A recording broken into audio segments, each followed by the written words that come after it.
رب ارحمهما كما ربياني صغيرا وأصحابه وأزواجه وأقرانه أجمعين وارحمنا معهم برحمتك يا أرحم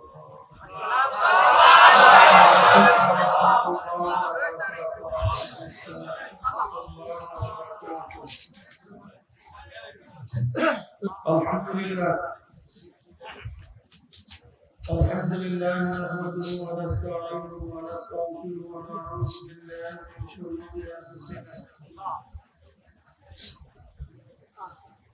من يهد الله فلا مضل له ومن يضلل فلا هادي له ونشهد أن لا إله إلا الله وحده لا شريك له ونشهد أن محمدا عبده ورسوله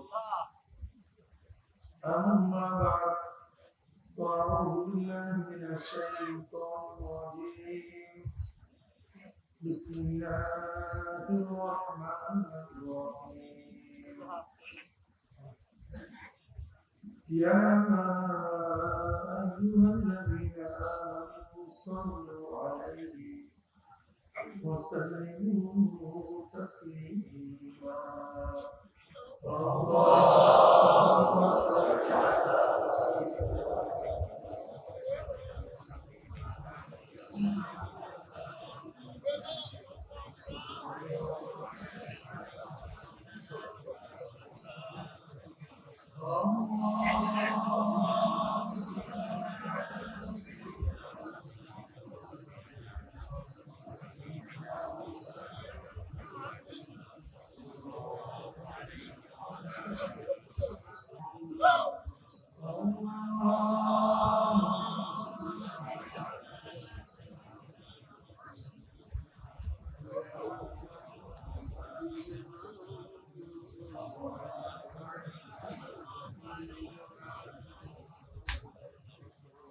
أعوذ بالله من الشيطان الرجيم بسم الله الرحمن الرحيم يا أيها الذين آمنوا اتقوا الله وكونوا مع الصادقين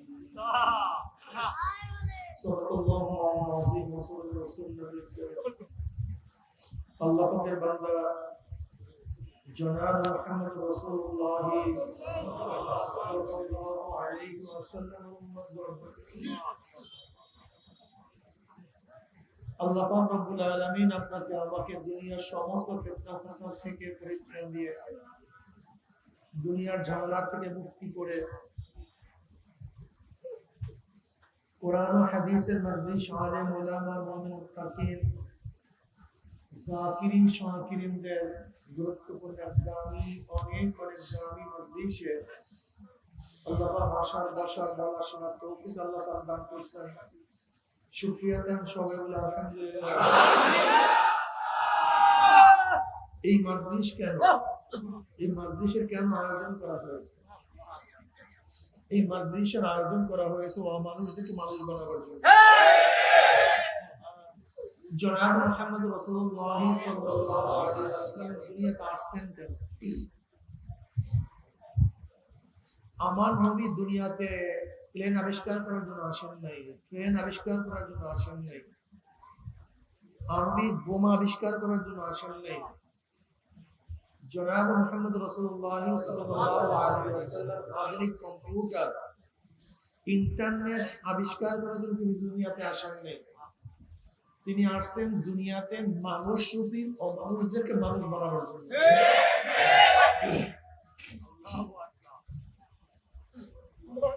এই ওয়াবাইবার নাম কিন্তু আসলে মানুষ না এটা মানুষের একটা সূরা এর নামই মানুষ না আমাদের মধ্যে যে গুণগুলি আছে এই গুণগুলির মাধ্যমে কিন্তু মানুষ হয় না আমরা দেখি দেখার নামই মানুষ না আমরা বলি বলার নামই মানুষ না আমরা শুনি সোনার নামই মানুষ না, আমরা খাই, খাওয়ার নামই মানুষ না। আমাদের যৌনতা আছে, যৌন চাহিদা মিটাবার নামই মানুষ না। আমাদের ছেলে মেয়ে আছে, ছেলে মেয়ে জন্ম দেয়া এটার নামই মানুষ না। বংশ বৃদ্ধি করার নামই মানুষ না। ভালো খাওয়ার নামই মানুষ না। যদি এই ইন্দ্রিয়গুলির নামই মানুষ হইতো, ইন্দ্রিয়গুলি আমাদের চেয়ে পশুদের অনেক বেশি স্বভাব। আমরাও দেখি, একটা শকুনও দেখে। আমাদের চোখের পাওয়ার সীমিত, একটা শকুনের চোখের পাওয়ার জানেন?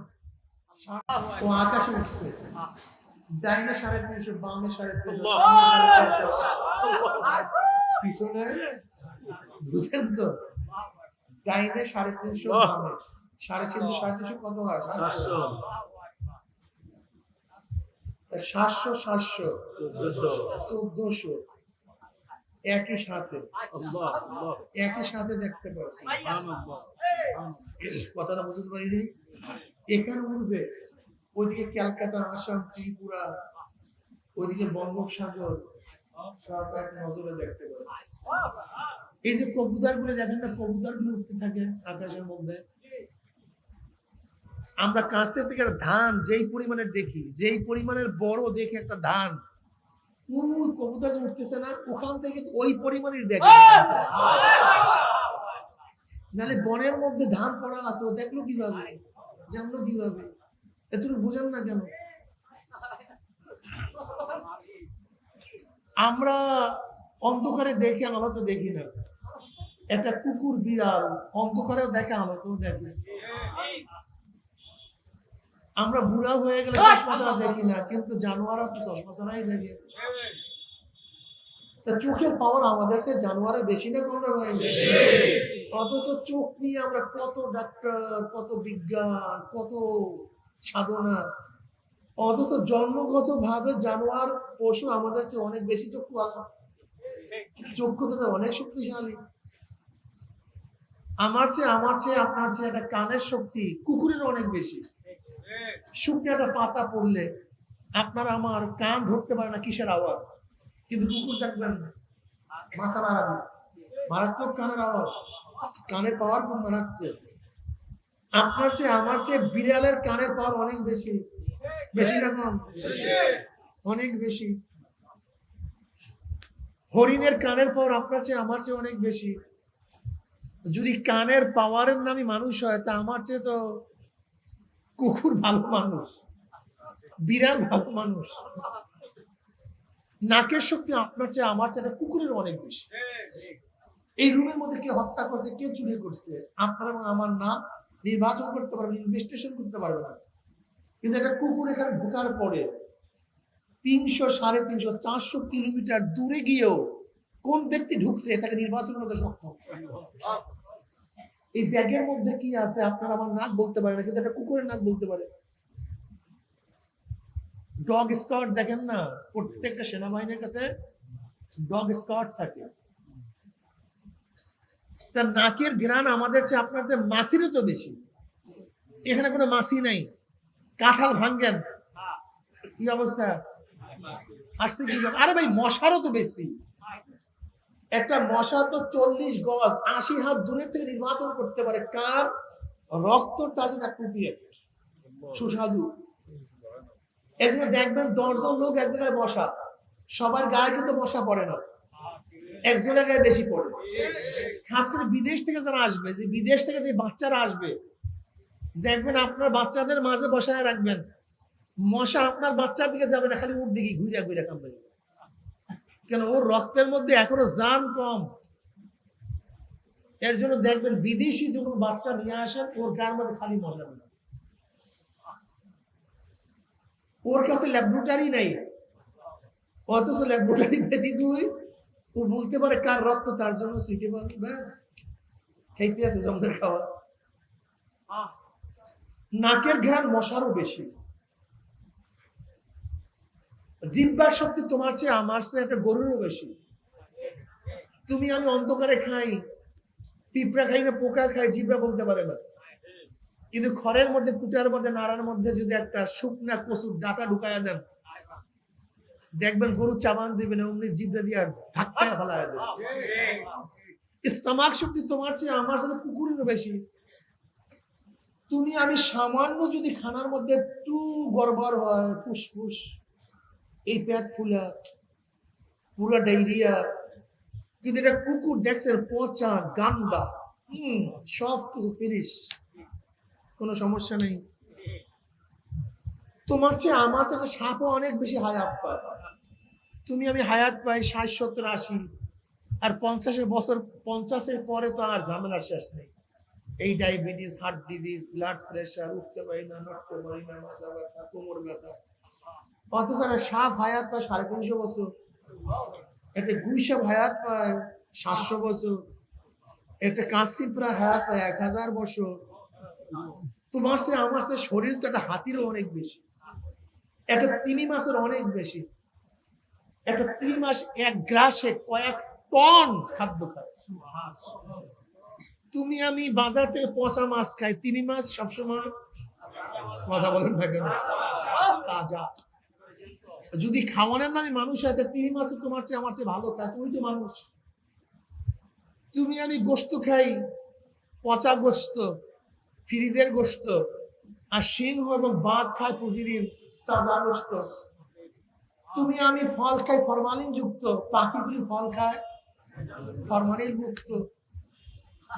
আচ্ছা দেখেন, যদি খাওয়ার নামে মানুষ হয়, তা ওরা তো তাজা তাজা খায়, ভালো খায়, ওদের অসুখ বিসুখও কম, সবই বেশি, হায়াতও বেশি।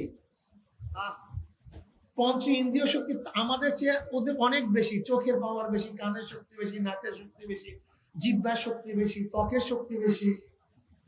এরপর আপনি এবং আমি এত দামি হওয়ার কারণ কি? এত দামি হওয়ার কারণ কি? আব্বাজান রাহমাতুল্লাহ চমৎকার একটা ধারণা বয়ান করছে। আমাদের বরিশালের মানুষও সাধারণ লঞ্চে চলাফেরা করতাম, এখন তো ধরেন বিভিন্ন পথ। তৎকালীন সময় বরিশালে যারা গেছেন, এখন বরিশালের মানুষ বহুত আছে।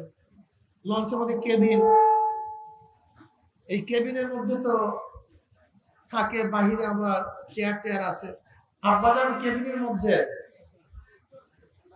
কেবিনের সামনে অনেক ছাত্র, ইউনিভার্সিটির ছাত্ররা, ওরা সাধারণত আড্ডা মারতে মারতেই বাড়ি বরিশালে চলে যায়। ছাত্ররা একসাথে কয়েকজন বসে বসে আড্ডা মারে। তা আড্ডা মারতে মারতে ওদের মধ্যে আড্ডা শুরু হয়েছে ইউরোপ কান্ট্রির স্বাধীন যৌমতা নিয়ে। একজন আরেকজন আফসোস করতেছে, যদি ইউরোপ কান্ট্রির জন্মগ্রহণ করতাম তাহলে কোনো ভেদাভেদ ছিল না, কত সুন্দর, হ্যাঁ বুঝেন না? তা আব্বাজান তো একটা প্রতিবাদ মুখী মানুষ ছিলেন, তিনি আর টিকতে পারেন না। তিনি রুমের থেকে বের হয়েছে, বের হয়ে বলতেছে, বাবা তুমি আফসোস করতেছো ইউরোপ কান্ট্রিতে কেন জন্ম হইলে না, তাহলে স্বাধীন জন্মতায় লিপ্ত হইতে পারতা। তুমি ওর সে যদি দাবি করতে আমি কুত্তা হইলাম না কেন, তাহলে আরো ভালো ধর্মতে লিপ্ত হইতে পারতা। তুমি ষাঁড় হইলে না কেন, গরু হইলে না কেন, কাম করতে পারতা।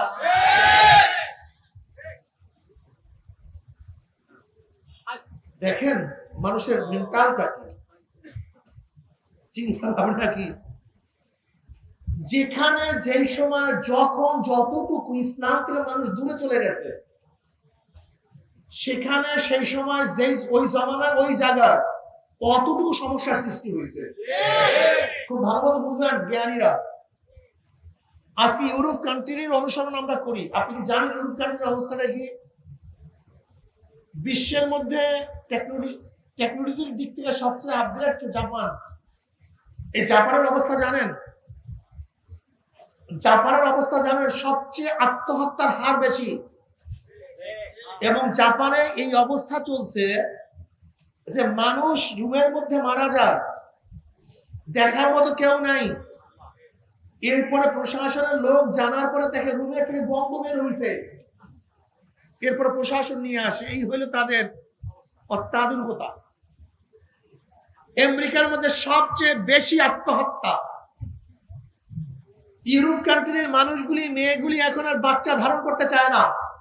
আমরা বাচ্চা ধারণ করব না। ইউরোপ কান্ট্রির কোন যুবক ছেলেরা কোন বাপ মার কথা মানে না। যেটা আমাদের বাংলাদেশে শিক্ষা দেওয়ার জন্য শিক্ষা সিলেবাসে সংযুক্ত করা হয়েছে, যে মুরব্বীদের কথা মানা যাবে না, এটা পড়ানো হচ্ছে বর্তমানে। ইউরোপ কান্ট্রির 80% বিবাহ বা তার চেয়ে বেশি 90% বিবাহ টিকে না। সেই 10% 20% টিকে, তার মধ্যে কোনো মহব্বত ভালোবাসা বলতে কিছু নাই। ছেলে মেয়ে বাপ মাকে মহব্বত বলতে কি জিনিস জানে না। বাপ মা মারা গেলে, ছেলে মেয়ে যখন শুনে বাপ মা মারা গেছে, তখন আসিয়া 3 মিনিট বাস চুপচাপ চলিয়া যায়। কমপক্ষে বাদরের একটা বাচ্চা মারা গেলেও বাদরটা কয়েকদিন কাঁদে। বিড়ালের বাচ্চাটা মারা গেল, বিড়ালটা ম্যাও ম্যাও ম্যাও ম্যাও ম্যাও ম্যাও করতে থাকে। এটা ভালোবাসা মহব্বত ওদের মধ্যে আছে। কিন্তু মানুষ রূপী জানোয়াররা তার বাপ মা মারা গেলেও সামান্য করে চোখে দিয়ে পানি পড়ে না। আজকে রাশিয়ায় ডিক্লেয়ার দিছে, মেয়েরা বাচ্চা নিবা, সরকার টাকা দিবে, কিন্তু বাচ্চা কেউ নেয় না। এরকম চলতে থাকবে, দেখবেন একদিন দুনিয়া শেষ। বাচ্চাই যদি জন্ম না দেয়, তাহলে ঘর বাড়ি টাকা পয়সা দিয়ে হবে নাকি? কসু করবে এগুলি দিয়া। বর্তমানে শুরু হয়েছে অধিকাংশ বড় লোকের, দেখবেন আর 50 বছর এইভাবে চলতে থাকলে বহুত বড় লোকের সম্পত্তি পড়িয়া থাকবে, কিন্তু ওয়ারিশ থাকবে না। ওয়ারিশ থাকবে না, সেই অবস্থা চলতেছে। বংশের বাতি দেওয়ার কেউ থাকবে না। ছেলে হোক মেয়ে হোক, মেয়ে হোক ছেলে হোক, 2টা সন্তানই যথেষ্ট। তাই বংশ কি ছেলের থেকে হয় না মেয়ের থেকে হয়? কথা বলেন না কেন? অধিকাংশ বড় লোকের বাস আর মাইয়া পোলা নাই, এখানে 2টা। অনেকের মাইয়া আছে, পোলা নাই। আমার পোলা একটা আছে, কারবার শেষ। যাই হোক, ইসলাম যেখানে যেই সময় যেই জায়গায় যতটুকু বাদ দিছে, সেখানে সমস্যা সৃষ্টি হবে। এখন না হোক 5 বছর পরে, 5 বছর না হোক 50 বছর পরে, 50 বছর পরেও না হোক 100 বছর পরেও সমস্যা সৃষ্টি হবেই হবে।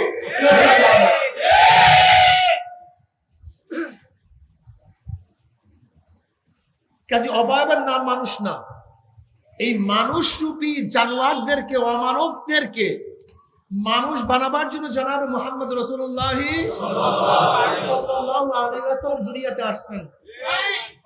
আইয়ামে জাহিলিয়াত, যেখানে মানুষের কোনো দাম ছিল না, গোলামদের কোনো দাম ছিল না, মেয়েদের কোনো অধিকার ছিল না, যেখানে খুন খারাপি রক্তপাত ছিল স্বাভাবিক নিয়ম, যেখানে মানুষগুলি ছিল জালেম অত্যাচারী, জনাব মুহাম্মদ রাসূলুল্লাহ সাল্লাল্লাহু আলাইহি ওয়াসাল্লাম আসার পরে সেই মানুষরূপী জানোয়ারদেরকে এমন ভাবে মানুষ বানাইছেন যে দাহিয়াতুল কলবি রাদিয়াল্লাহু তাআলা নিজের হাতে নিজের ঔরস জাত 70 জন মেয়েকে কবর দিছে।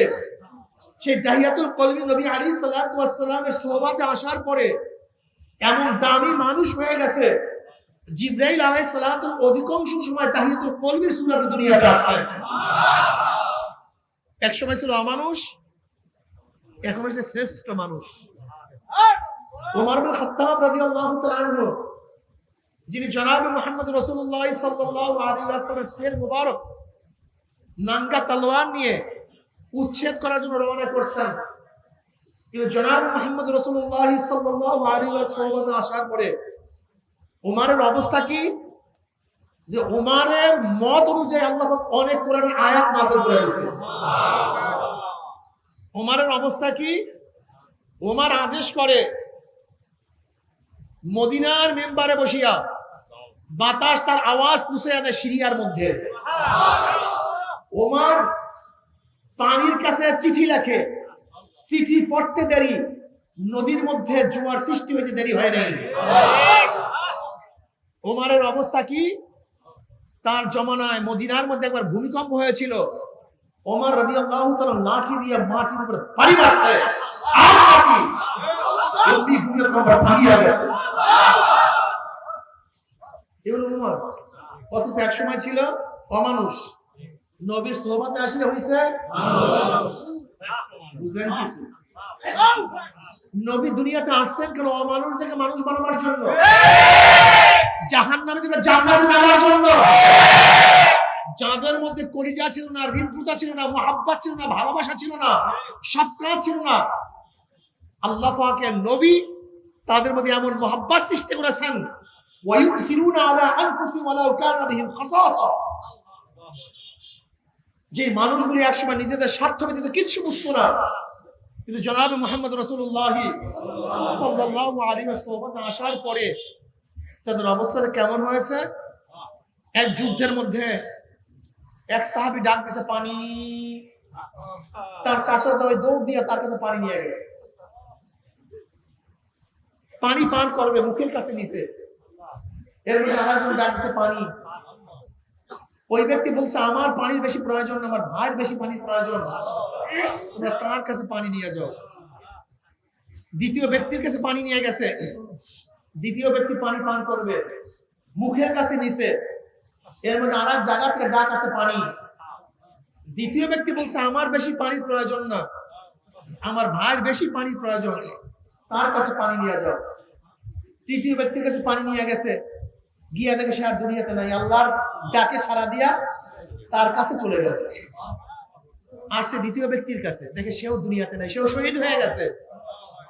আসছে প্রথম ব্যক্তির কাছে, দেখে সেও নাই, সেও শহীদ হয়ে গেছে। কি বুঝলেন?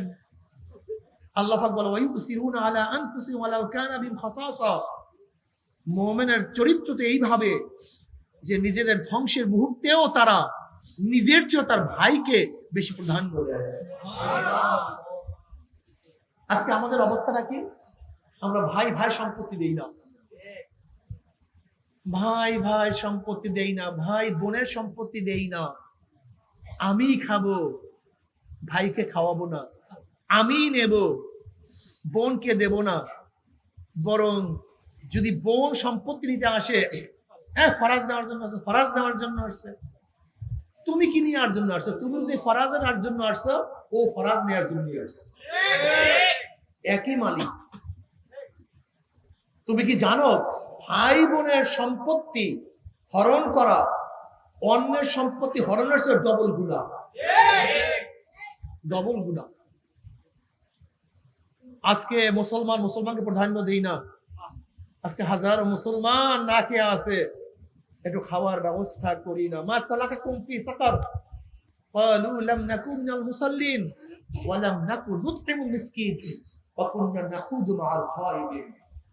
সাকারটা জাহান্নামের নাম। সাকার নামে জাহান্নামে প্রশ্ন করা হবে, কপাল পরে এখানে আসছো কেন, কে নিয়ে আসছে? এক নাম্বার, আমি নামাজ পড়তাম না। দ্বিতীয় নাম্বার, ওয়া লাম নাকু নুতইমুল মিসকিন, আমি গরিবদেরকে খাওয়াইতাম না। আমার ছেলের বিবাহে, মেয়ের বিবাহে তো বহু খরচ করছি, কিন্তু পাশের বাড়ির গরিব মেয়েটাকে বিবাহ দেওয়ার জন্য একটা কাপড়ের ব্যবস্থা করিনি। আমার মেয়ে ছেলের তো হাজারো ধরনের ডিজাইনের পোশাক ছিল, পাশের বাড়ির গরিব বাচ্চাটা সারা রাত্র শীতে কাঁপতেছে, একটা সোয়েটারের ব্যবস্থা করি নাই। আমার মেয়ে ছেলের বাজার তো সিঙ্গাপুর আমেরিকাতে হতো, কিন্তু পাশের বাচ্চার গরিব বাচ্চাটা সারা রাত্র বিছানা বিহীন ঘুমায় আছে, একটা খাতার ব্যবস্থা করতে পারি নাই, মশারির ব্যবস্থা করতে পারি নাই। আমার ঘরের মধ্যে হাজারো মরমর পাথরের বিল্ডিং ছিল, কিন্তু পাশের বাড়ির গরিবের জন্য একটা টিনের ব্যবস্থা আমি করতে পারি নাই। আমি সিঙ্গাপুরে আমেরিকায় গিয়ে চিকিৎসা করতাম, কিন্তু পাশের বাড়ির গরিব প্যারাসিটামলের অভাবে পেটের ব্যথা সারা রাত্র কাঁদতেছে, একটা প্যারাসিটামল ট্যাবলেটের ব্যবস্থা করতে পারি নাই। মুমিনের চরিত্র ইউসিরুনা আলা আনফুসিহিম ওয়ালাউ কানা বিহিম খাসাসা, মুমিন তো তার খানা ভাগ ভাগ করিয়া খায়। আলিউল মুর্তজা রাদিয়াল্লাহু তাআলা ইফতারি করার জন্য বসছেন, পরিবারের সবাইকে নিয়ে ইফতারের জন্য বসছেন। ইফতারি করবেন, কিছু সময় বাকি, এর মধ্যে একজন সাহেব, একজন ভিক্ষুক আসিয়া বলে রুটি, আমাকে রুটি দাও। আলিউল মুর্তজা রাদিয়াল্লাহু বললেন হাসান রাদিয়াল্লাহু তাআলা আনহুকে, যা আমার বড় সন্তান, আমার বড় সাহেব জাদা, একজন ভিক্ষুক আছে, তাকে আমার রুটি দিয়ে আসো, আমি পানি দিয়ে ইফতারি করব। আমার চেয়ে তার ক্ষুধা অনেক বেশি, তুমি তাকে রুটি দিয়ে আসো। হযরত হাসান রাদিয়াল্লাহু দাঁড়াইলেন, দাঁড়াবার পরে আলীউল মুর্তজা রাদিয়াল্লাহু তাআলা রুটি নিয়ে নিলেন। এরপর বলেন, আব্বা জান, আপনি আপনার রুটি দান করছেন, আপনি ইজাজত দিলে আমি আমার রুটি সাহেবকে দান করতে চাই, আমিও পানি দিয়ে ইফতার করব। আলীউল মুর্তজা রাদিয়াল্লাহু, মাশাআল্লাহ, এর মধ্যে ইজাজতের কি আছে, তুমি তোমার রুটি দান করিয়া দাও। এর মধ্যে তার ছোট সন্তান হুসাইন রাদিয়াল্লাহু, ইয়া আব্বা জান, আপনি ইজাজত দিলে আমার রুটি আমি সাহেবকে দান করতে চাই। বলে মাশাআল্লাহ, এর মধ্যে ইজাজতের কি আছে, নিয়ে দাও। এর মধ্যে জনাব মুহাম্মদ রাসূলুল্লাহ সাল্লাল্লাহু আলাইহি ওয়াসাল্লাম কোনে যে ব্যক্তি বড় হয়েছে, নবী আলাইহিস সালাতু ওয়াসাল্লাম দান দক্ষিণা যে নিজের চোখে দেখছে। ফাতেমা রাদিয়াল্লাহু আনহা বললেন, আপনি ইজাজত দিলে আমার রুটিও আমি ওই ভিক্ষুকে দান করতে চাই, আমিও পানি দিয়ে ইফতারি করব। আলীউল মুর্তজা রাদিয়াল্লাহু আনহু, মাশাআল্লাহ, ইজাজতের কি আছে, দিয়া দাও।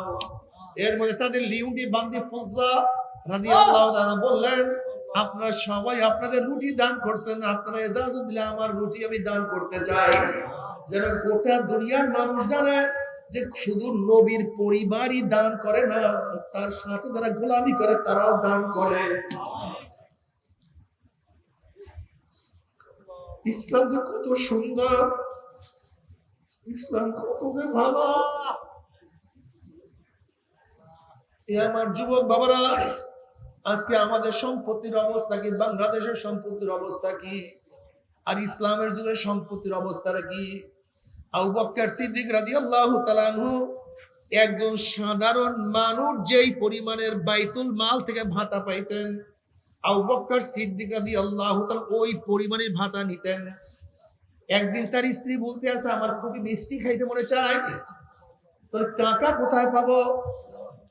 আমার কাছে টাকা নাই, বর্ধিত মিষ্টি কেনার মতো টাকা আমার কাছে নাই।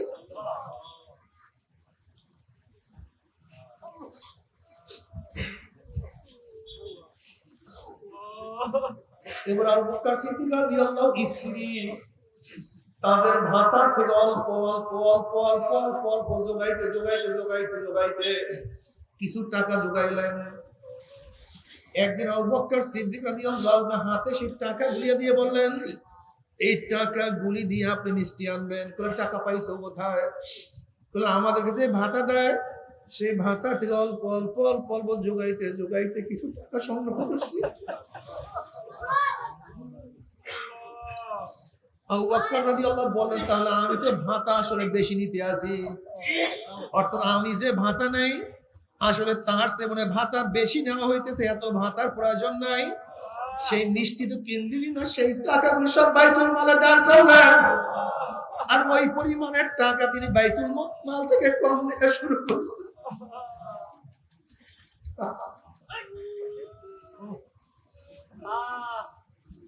এরপর তার খেলাফতের আমলে যেই পরিমাণের টাকা তিনি বাইতুল মাল থেকে সংগ্রহ করছিলেন, তার ছেলেকে বলছে, আমার অমুক সম্পত্তি বিক্রি করিয়া সেই বাইতুল মালের টাকা দিয়া দিও, আমার কাছে ভালো লাগে না, আমি বাইতুল মালের টাকা নিছি, আমার কাছে ভালো লাগে না। এই হলো আমাদের মুসলমানদের অবস্থা। আর বর্তমানে আমাদের প্রাইম মিনিস্টারের অবস্থা, তার পিওনও 200 কোটি টাকার মালিক, বেশি না, 200 কোটি টাকার মালিক তার পিওন, হেলিকপ্টারে ঘুরে। আর মুসলমান ইসলাম কি জিনিস জানলা না, ইসলাম কি জিনিস বুঝলা না, ইসলামের মায়া মহাব্বত শফকাত উলফত ভালোবাসা জানলা না, ইসলাম কি যে মজা, ইসলামের সে মজা কিছু হইতে পারে না। ইসলাম মানুষকে কুকুর বানায় না, ইসলাম মানুষকে বাঘ বানায় না, ইসলাম মানুষকে সাপ বানায় না, ইসলাম মানুষকে মানুষ বানায়। কারণ আমাকে সবাই ভয় পায়, তোমাকে ভয় পাবে কেন? তুমি কি কুকুর নাকি, পাগলা কুকুর নাকি? মানুষ পাগলা কুকুরকে ভয় পায়, মানুষকে মানুষ ভয় পাবে কেন? তুমি কি হিংস্র প্রাণী নাকি? মানুষ তোমাকে ভয় পাবে কেন? তুমি কি হিংস্র প্রাণী নাকি? তুমি কি জাতি সাপ, বিষাক্ত সাপ নাকি? তোমাকে মানুষ কেন ভয় পাবে? আজকে মানুষ মানুষকে ভয় পায়, তার ভয়ে মহাব্বতে না ভয়। একটা হলো মহব্বতের ভয়, আর একটা হলো জুলুমের ভয়। সন্তান বাবাকে ভয় পায়, জুলুমের না মহাব্বতে? সন্তান মাকে ভয় পায়, জুলুমের না মহাব্বতে? ছাত্র উস্তাদকে ভয় পায়, জুলুমের না মহাব্বতে? মুরিদ পীরকে ভয় পায়, জুলুমের না মহাব্বতে? মানুষ ডাকাতকে ভয় পায়, জুলুমের না মহাব্বতে? উভয় উভয়কে ভয় পায়, কিন্তু দুই ভয়ের কোনোদিন সমান হতে পারে না। আজকে আমরা অফিসারদের ভয় পাই তাদের জুলুমের কারণে, মহব্বতের কারণে। ও উকরিমার রাসূল মাখাফাতা শাররিহি, কিয়ামতের একটা আলামত। ও উকরিমার রাসূল মাখাফাতা শাররিহি, তার ক্ষতির ভয়ে মানুষ মানুষকে শ্রদ্ধা করবে, সম্মান করবে। যদি দাঁড়াইয়া সালামটা না দেই, কেস বসায় দেবে। দাঁড়াইয়া সালামটা না দিলে আমাকে জেলে ঢুকায় দেবে। দাঁড়াইয়া সালামটা না দিলে আমাকে থাপ্পড় কষায় দেবে।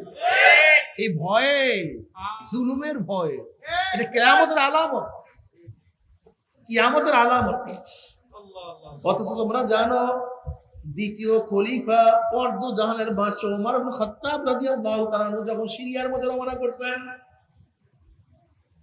উট গোলাম টানতে আছে, আর ওমর ইবনে খাত্তাব রাদিয়াল্লাহু উটের উপরে আছেন। হঠাৎ তিনি চিন্তা করতেছেন, আমিও মানুষ, গোলামও মানুষ, আমারও আরাম আছে, গোলামের আরাম আছে, আমারও কষ্ট আছে, গোলামেরও কষ্ট আছে। ও একা কেন উট টানবে? এবার ওমর ইবনে খাত্তাব রাদিয়াল্লাহু আনহু, হে গোলাম ওঠ, এবার তুই উটের পিঠে, আমি উটের নিচে, তুই আরাম করবি, আমি রশি টানবো। অর্ধ জাহানের বাদশা। ইসলাম কি জিনিস বুঝলাম না, ইসলাম কি জিনিস বুঝাইতে পারলাম না।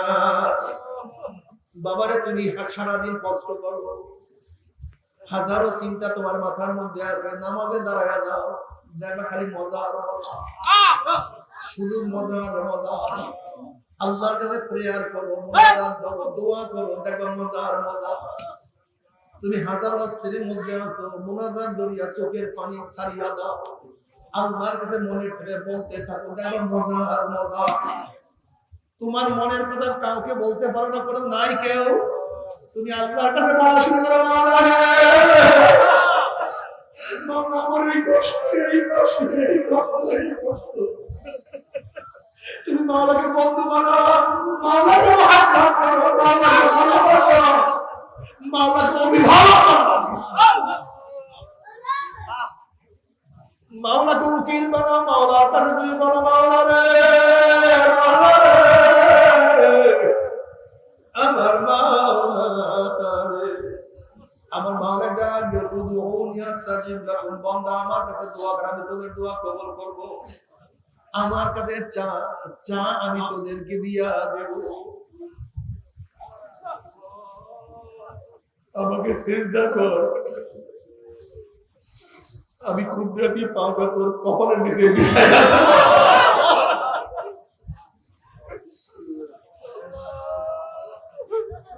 তুমি কি দেখো রে, হাজারো আল্লাহ আল্লাহ গরিব, কি যে মজা। হাজারো ইনশাআল্লাহ আল্লাহ আল্লাহ প্রস্তাব, ভাই তুমি কেমন আছো? তাহলে আল্লাহ খুবই ভালো লাগছে। মনে হয় আমার কলের মধ্যে কি যে শান্তি, কি যে শান্তি, কি যে শান্তি। ও আমার যুবক বাবারা, আমার মুরব্বী বাবা, আমার পর্দারা মা বোনেরা, যদি মাওলাকে পাও, দুনিয়াতেও শান্তি। আলা ইন্না আউলিয়া আল্লাহ লা খাউফুন আলাইহিম ওয়া লা হুম ইয়াহজানুন আল্লাযীনা আমানু ওয়া কানু ইয়াত্তাকুন লাহুমুল বুশরা ফিল হায়াতিদ দুনিয়া ওয়া ফিল আখিরাহ। যদি ঈমান আনতে পারো, আল্লাহকে ভয় করতে পারো, আল্লাহর ওলি হইতে পারো, লাহুমুল বুশরা ফিল হায়াতিদ দুনিয়া, দুনিয়ার মধ্যে শান্তি, আখিরাতের মধ্যে শান্তি। দুনিয়ার মধ্যে শান্তি, আখিরাতেও শান্তি, কবরেও শান্তি, কিয়ামতেও শান্তি, মিজানেও শান্তি, পুরসরাতেও শান্তি। আল্লাহ কবুল করে, নূরে আলোকিত হয়ে যাবে। فأما من أوتي كتابه بيمينه فيقول هاؤم اقرءوا كتابيه إني ظننت أني ملاق حسابيه فهو في عيشة راضية ফি জান্নাতিন আলিয়া কুতুবুহা দানিয়া কুলু ওয়াশরাবু হানিয়াম বিমা আসলাফতুম ফিল আইয়ামিল খালিয়া। খা পান কর মা তাশতাহি আনফুসুকুম ওয়া লাকুম ফিহা মা তাদউন, মনে যা চায় জান্নাতের মধ্যে করতে থাক, যেদিকে যাইতে মনে চায় যাইতে থাক, যা কিছু খাইতে মনে চায় খাইতে থাক, মনে যা চায় করতে থাক, শুধু হারাম হারাম, শুধু শান্তি আর শান্তি। কি যে মজা! কিন্তু আমার যুবক বাবারা, আমার মুসলমান বাবারা, আমার পর্দার মা বোনেরা, যদি মাওলাকে রাজি খুশি না করে মাওলার কবরে না, কবর কিন্তু কবর থাকবে না। কোন কবরের দুই পাশে মাটিয়া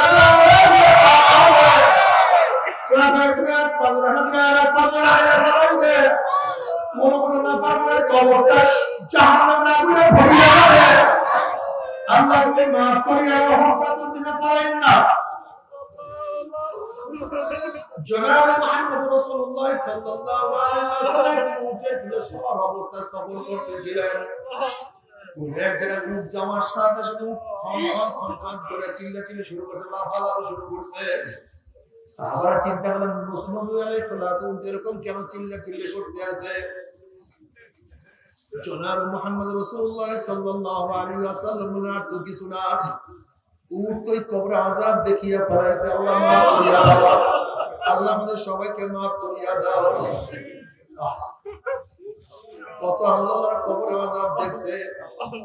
আমাদের মুয়াজ্জিন মুসলিমের বড় ভাই একদিন আব্বাজানের দুই পা জড়ায় ধরে কান্দার, হুজুর আমার জন্য দোয়া করুন, আল্লাহ আমাকে মাফ করিয়া দেয়। ওয়াজ করে কান্নাকাটি করতে আছে। আব্বাজান বলছে কি হয়েছে, তুমি কেন এত বেশি কান্নাকাটি করতে আছো?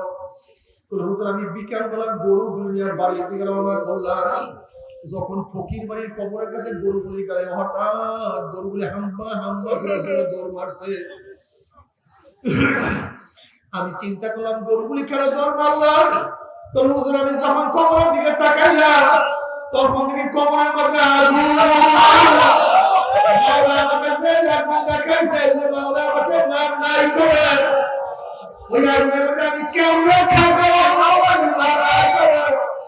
আমার উপায়টা কি হবে? আল্লাহ সবাইকে মাফ করিয়া দাও। কিয়ামতের ময়দানে নাফরমানা বিউরাফুল মুজরিমুনা বিসীমাহুম ফায়ুখাযু বিন নাওয়াসি ওয়াল আকদাম। আল্লাহ মাফ করিয়া দাও। যেরকম বিজ্ঞ ডাক্তারের কাছে রোগী যাওয়ার সাথে সাথে ডাক্তার বলতে পারে কোন রোগের জান রোগীর মধ্যে ঢুকছে, ঠিক কিয়ামতের ময়দানে নাফরমান গুনাহগারদের চেহারা দেখলেই ফেরেশতারা বুঝতে পারবে কোন ধরনের গুনাহ করিয়া নাফরমান কিয়ামতের ময়দানে আছে। এই আয়াতের বহু তাফসীরের মধ্যে আছে কত ধরনের চেহারা উঠবে। যারা বেনামাজি নামাজ পড়বে না তাদের চেহারা কিয়ামতের ময়দানে অত্যন্ত কালো হয়ে যাবে। ফেরেশতারা দেখলেই বুঝতেন দুনিয়ার মধ্যে বেনামাজি নামাজ পড়তো না, আল্লাহ মাফ করিয়া দাও। যারা দুনিয়ার মধ্যে হারাম খাবে তাদের চেহারাটা শুয়ারের সূরত হয়ে যাবে। ফেরেশতারা ব্যাস দেখলেই বুঝতেন দুনিয়ার মধ্যে হারাম করা, হারাম খায় আসছে। যারা দুনিয়ার মধ্যে ঠকবাজি করবে তাদের চেহারা বান্দরের সূরত হয়ে যাবে, আল্লাহ মাফ করিয়া দাও। যারা দুনিয়ার মধ্যে হিংসা আচার করবে তাদের চেহারা কুত্তার সূরত হয়ে যাবে। যারা দুনিয়ার মধ্যে জেনাকার পুরুষের চক্ষু দুটো মহিলাদের শরমগার মতো হইয়া যাবে, আল্লাহ আমাদের সবাইকে মাফ করিয়া দাও।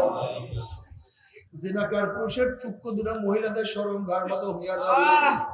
জেনাকার মহিলাদের পেটের মধ্যে একটা আগুনের বাচ্চা হবে, বাচ্চা আস্তে আস্তে বড় হইতে থাকবে, কি যে ব্যথা সহ্য করতে পারবে না। বাচ্চা প্রসাব হবে না, বাচ্চা শুধু মাথা বাইর হবে। ওই বাচ্চার মাথার মধ্যে জাহান্নামের শিকল লাগাইয়া হাজার হাজার হাজার বছর ডাঙায় থাকবে, কিন্তু বাচ্চার প্রসাব হবে না। আল্লাহ আমাদের সবাইকে মাফ করিয়া দাও, আমাদের সবাইকে ক্ষমা করিয়া দাও। তবে মুমিন মুসলমান বলতে সবাই মনে চায় গুনাহ থেকে ফিরিয়া না কাবল করিয়া মাওলার জান্নাতে সবাই যাইতে মনে চায়, গুনাহ নিয়ে মাওলার জাহান্নামে কাউকে কিন্তু যাইতে মনে চায় না। কিন্তু কেনই বা আমরা নেক আমল করতে পারি না, কেনই বা গুনার কাম ছাড়তে পারি না? এর মূল কারণ হলো আপনার এবং আমার পিছনে নফস এবং শয়তান লাগিয়া রয়েছে। এই নফস এবং শয়তান থেকে বাঁচার জন্য, ফেরার জন্য যে কোনো একজন হক্কানি আল্লাহর ওলির হাতে হাত দিতে হবে বাবা। আল্লাহ বলেন, ইয়া আইয়ুহাল্লাযীনা আমানুত্তাকুল্লাহ ওয়া কুনু মা'আস সাদিকিন। তবে খবরদার, বর্তমান জমানায় পীর মুরিদে ভেজাল, ব্যবসা, দলাদলি, হিংসা, হাসাদে পরিণত হয়ে গেছে। সমস্ত আল্লাহর একমত যে পীরের 5 জন মুরিদের মধ্যে কমপক্ষে 3 জনকে দেখবেন আলহামদুলিল্লাহ সুন্নাত মাহফুজ আমল আকলাক মজবুত হয়ে যাইতে আছে, গুনার কাম ছাড়তে আছে, নেকের আমল ধরতে আছে, কলম নরম হইয়া চোখে পানি আসতে আছে। বিরিক্ষতন নাম কি, ফলে পরিচয়। বাবারে একা একা ইবাদত করা যায় না, একা একা ইসলাম পালন করা যায় না। চরমনায় যাওয়ার তোমার কোনো দরকার নাই, কোনো দরকার নাই, কোনো দরকার নাই।